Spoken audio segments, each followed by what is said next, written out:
Hey everyone, it's Adele and April from Just Say Scrap with Close to My Heart, and we are here with our 64th Technique Tuesday. So we've decided to bring you around different places of our house. So, to get some of our background, this is actually our floor plans from before the house was redone, right? These were the original floor plans? These were the original building plans. So we have these on our wall, and then on a different wall, we have the reconstruction that we did. So, just some fun facts about us and our house and how we keep our scrapbooking heritage around, even though this is in a frame. But just some fun facts. So we are going to move on today to do our technique, and it is an accordion book. So we are super excited about this. It's going to be a fun technique, and we are excited to show you. So here we go. So today we are going to be working out of one of our old how-to books. This one is Magic, so if you do have this book, use it for this technique. If you don't have it, we're going to explain exactly the technique that we have out of it. We do have a few of the old how-to books left, so if you are looking for any of these specifically, let us know and we can get them to you. We do now have the Make It From Your Heart. We have Volume 1, Volume 2, Volume 3, Volume 4, and then we also have the Love of Color book. So we're going to be flipping to Magic, page 118 and 119 today to do an accordion booklet. So we just wanted to show you that these techniques we also get from Close to My Heart and other places out there. So they're not all in our brains. Maybe. I don't know. They've been taught somehow. So we have our Fiskars cutter, our cut rail. Aluminum cut rail, thank you. And what we are going to do today is we're actually going to take the cutter off and use the scoring blade only. So remember, pull it away from you, pops off, and then to push towards, slides right on. Well, we do have to cut that. Oh, we do have to cut. Okay. My brain is still a little sick. I'm sorry, guys. Okay, so we're going to show you two different sizes today. In the book, it's actually going to show you the 3-inch one, so that's the one I'll start with, and then we're also going to do a 4-inch book. So what you're going to do to start is we just have white daisy paper to show you a base. Once you see the technique, you could decide whatever color you want to use as your base, but we're using our white daisy because it is our thickest cardstock. So I'm going to cut 2 3-inch strips. All right, perfect. Now I'm going to replace this blade, and I'm going to put my scoring blade on. And then we are going to score it at 3 inches. And remember, if you're using a scoring blade on a cutter, just make sure that you don't press too hard on the paper, because I've learned the hard way. There's a possibility it may cut the paper. Yes. So I'm scoring the 3 inches mark all the way down. So I'm going to start at the 9-inch, 6-inch, and then go into 3 inches. So you can see that's scored nicely. I pushed a little hard here. Don't do that. Exactly what you just said, right? You honestly don't need a lot of pressure with this at all. Like, it's just like a roll over kind of thing.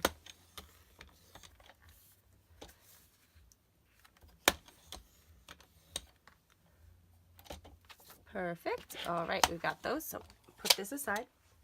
So we have our bone folder as well. And what I realized is I will show you, I'll fold all of these the correct way, and then we'll also cut another one because I want to show you how to use the bone folder too.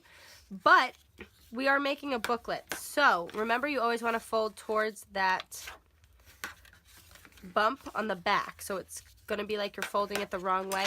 So this way, it's all going to go into each other. But do you see how that's a little messy? It doesn't completely fold correct. So what the book actually wants to do is it wants to fold like this in the end.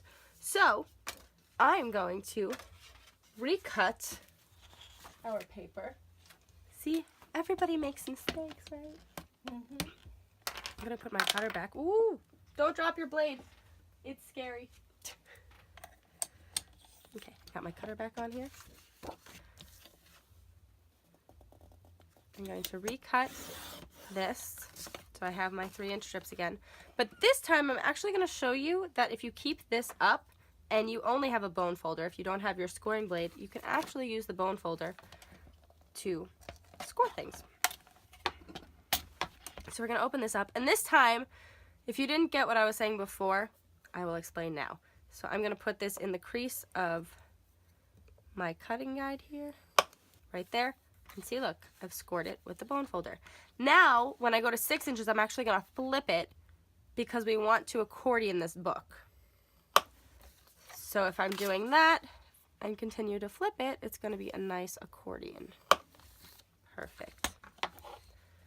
So once you see, folding it towards that bump, making sure everything's lined up perfectly.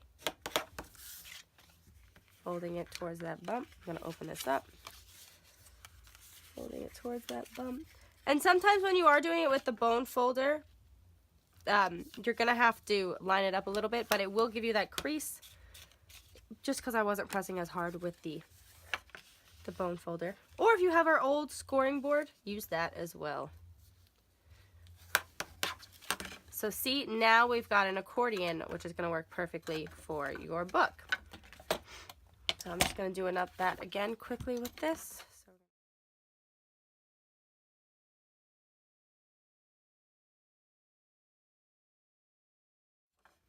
All right, so we've got our 2 accordion pieces here. Now basically what you're going to do for the book is it's going to fold out like that. So what you're going to do is you're going to take 2 of your ends, you're going to glue them together like this, and then it's going to fold in on each other. And that's how your book is going to be made. So if you want a stronger glue to do this, I suggest taking some liquid glass or something like that, because the accordion's going to keep being opened. You want something that's going to hold really tight. So I'm going to grab my liquid glass here. Oops. It's a little stuck. Always have a safety pin handy when you're using liquid glass.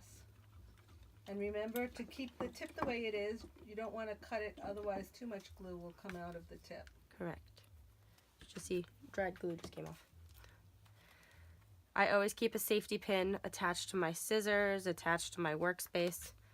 Everywhere there are safety pins. There we go.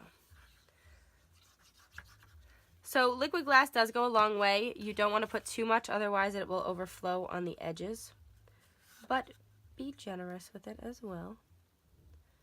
So we're going to just hold that down. And remember, you just really have to hold liquid glass only for a few seconds, because it will adhere. It won't dry completely yet, but it will adhere it and make it stuck together like that. And see, now I've got that booklet. Isn't that cool? And then you can also take some ribbon. This is our Fern Stitched. Went with our Grateful Heart packet this time around. And you put it on the back. You're going to cut a good amount, and then you can tie a bow. And that's how that's going to stay closed. You can also put this, so it was made, like we said, for a scrapbooking page, but you can make individual booklets as well for a tabletop or something like that. So I just wanted to show you an example of a page that it can go onto. So this is our kit of the month for December, one of our kit of the months. Woo. You can see I had fun with ribbon and flying things. So if I wanted to, I could actually have this in place of one of my photo mats here. So I could have this book here, and I could have it closed down, and then I could actually take this raspberry twine, white twine. Okay, there, I'm done now.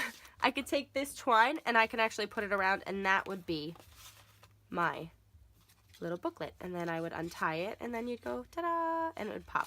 And also, of course, you could decorate this more and all that stuff. Yes, you could use your papers to put, and every page could either have a picture, or you could journal, or little embellishments. When you tie it, you also want to make sure that when you put it into your page protector, that you take something to cut your page protector. Yes.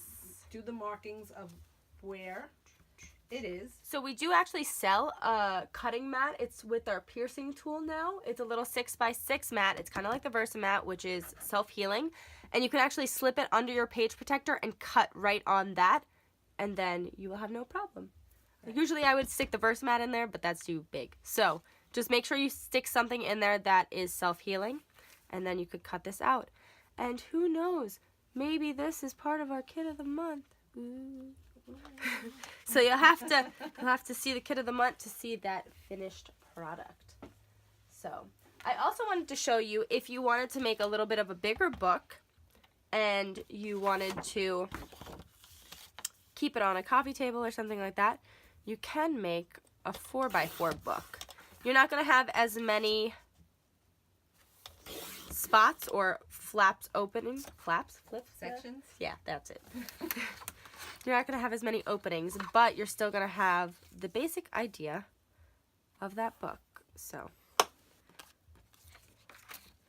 just showing you once again with the bone folder, and then I'm going to show you again with the scoring blade. To show you how easy they are.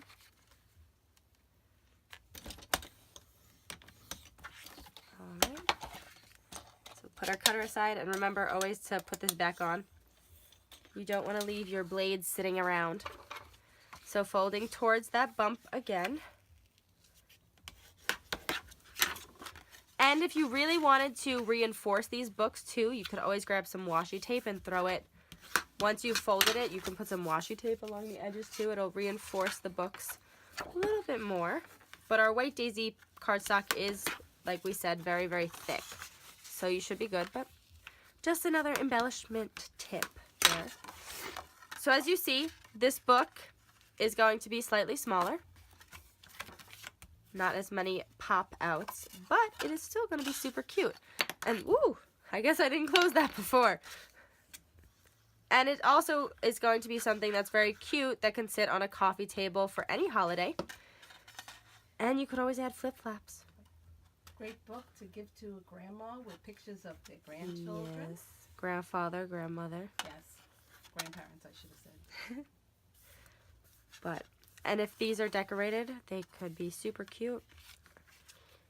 And just like that. And then you could also have like a little pull tab. And remember, put your ribbon on it.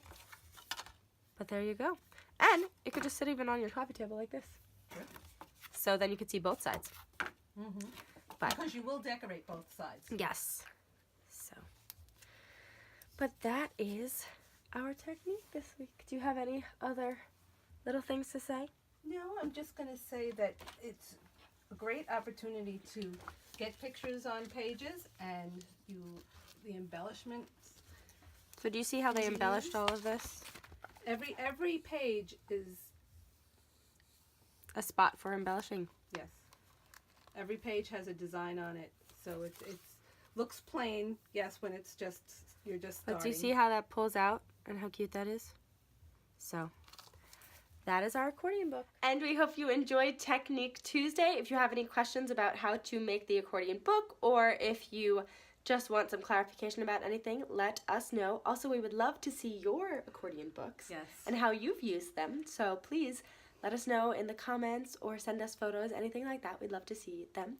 And just to end cap our Technique Tuesday here, we wanted to show you our actual floor plan. So these are when the house was redone, and this is what it looks like now. So that's a little bit about us, and we will see you next Tuesday. Bye. Bye.